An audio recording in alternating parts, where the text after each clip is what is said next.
21 रमज़ान 40 हिजरी।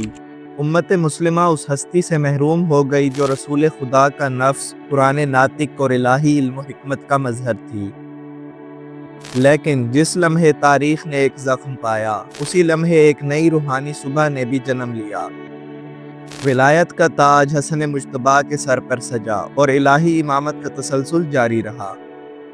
इमामत का ये मनसब महज खानवादा या सियासी जानशीनी की बुनियाद पर मुंतकिल नहीं हुआ, बल्कि ये अल्लाह का मुंतखब करदा ओहदा है जो सिर्फ इमाम ही को इमाम के ज़रिए वसीयत और इज़्न इलाही के साथ मुंतकिल होता है। जनाब अमीर अलैहिस्सलाम ने अपनी ज़िंदगी ही में हसन मुज्तबा को अपना जानशीन, वसी और इमाम मुकर्रर फरमाया। ए मेरे बेटे, मेरे बाद तुम ही साहिब अम्र हो, तमाम मखलूक के इमाम हो और अल्लाह की तरफ से दुनिया पर हुज्जत हो। यही असूल इमाम जाफर सादिक अलैहिस्सलाम ने भी बयान फरमाया। इमाम सिर्फ अल्लाह के हुक्म से होता है और एक इमाम ही दूसरे इमाम को वसीयत करता है। अक्सर लोग सवाल करते हैं कि जनाब अमीर अलैहिस्सलाम ने अपने बेटे को ही जानशीन क्यों बनाया, क्या ये ख़ानदानी तरजीह थी? तो इसका जवाब ये है कि इमाम अली अलैहिस्सलाम ने कोई शख्सी फ़ैसला नहीं फरमाया, बल्कि वो इलाही हुक्म के ताबे थे। इमामत एक मनसब रबानी है जो सिर्फ मासूम और मुअय्यन शुदा हस्ती को अता किया जाता है। इसी हकीकत की तस्दीक रसूल खुदा सल्लल्लाहु अलैहि वसल्लम ने पहले ही फरमा दी थी। हसन और हुसैन दोनों इमाम हैं, चाहे क़याम करें या सुलह करें। इमाम हसन मुज्तबा अलैहिस्सलाम की इमामत का दौर अगरचा ज़ाहिरी तौर पर पुरअमन दिखाई देता है, लेकिन हकीकत में ये वो अहद था जब उमवी सियासत ने बातिल में जहर घोला हुआ था और बातिल अपनी चालाकी से हक को मिटाने की कोशिश कर रहा था।